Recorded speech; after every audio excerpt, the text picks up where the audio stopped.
just the Final Four aspect of this? I think it could be. I think if we're going to play an SEC team, I want to play Alabama, because if you beat a team with a worse record or something like that, people are going to be like, oh, well, that's the worst. People looked at Arkansas and didn't give them full credit for that. And I think that's not right. But so being able to play Alabama, I think you've got the best of the Big Ten versus the best of the SEC pretty consistently. I mean, Ohio State's always up there. You might have Michigan State or Wisconsin making a run for the money every now and then, but Ohio State is consistently the top of the Big Ten, and Alabama obviously is the top of the SEC. So it's just two powerhouses with a chance, with similar offenses, with a chance to just duke it out. I think it's very important to find out really who you think has the better conference. Can you guys carry over that defensive performance? I mean, domination against Wisconsin, against a high-powered Alabama team that's going to attack you both running and throwing. Wisconsin really didn't have that throwing component, as it turned out. Just how difficult do you think that's going to be to carry that over? You know, like I said, it's all about mentality. We didn't change schemes or anything going to Wisconsin. We changed our mindset, we changed our mentality, and we just said we got to go get it. Let's play for each other.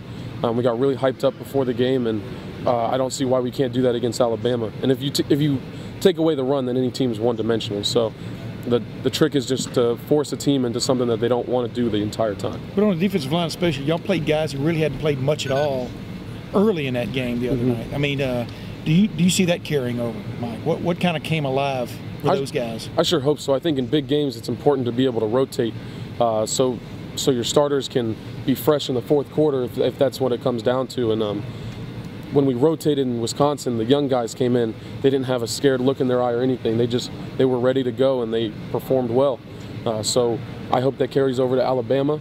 Nobody's intimidated or anything, so I hope that I see those same look in the young guys' eyes in pregame, because that gives you a lot of confidence in the sophomores and juniors and guys that haven't played too much, to go out there and know that they're going to hold it down while you get a little rest. Some national analysts had y'all's defensive line, I know you saw this in preseason, as maybe the best collection in the country. I mean, potentially.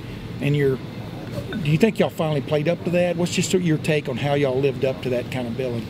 I think it took a while for everybody to really get settled into their roles and to buy into what Coach Johnson was preaching. But I think Wisconsin was the first time everybody on the D-line really bought in and played that way consistently for 4 quarters.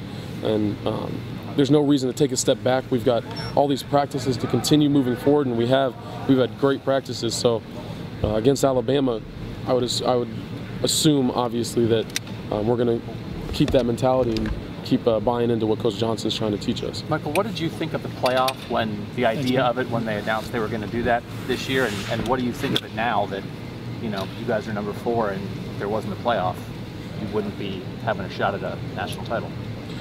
When I first heard about it, I just thought of it as an extra game.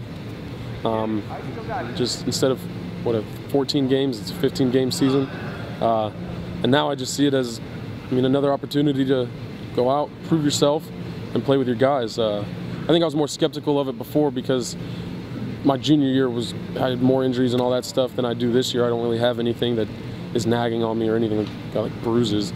But so I see it now as just another opportunity, and I'm excited to play another game.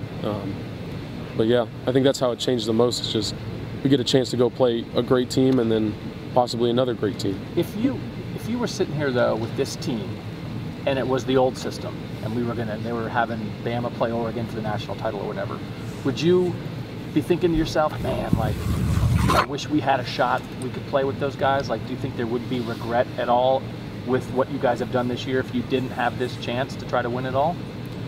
I might be biased because I feel like if you took the teams at the end of the year and compared them, we're definitely in the top 2. I'm not going to say which one I think is out because I don't really know, because they're both phenomenal teams. But I don't know if I'd regret it. You don't really have time to regret it when you're preparing for a bowl, because we'd be going to a bowl game. But I don't know, you can't really waste your time with that. It would be frustrating because of that loss to Virginia Tech in week 2, and that would be the only thing, is just looking back and being like, well, if we had just pulled that one out, it would be a whole different story. Other than that, no.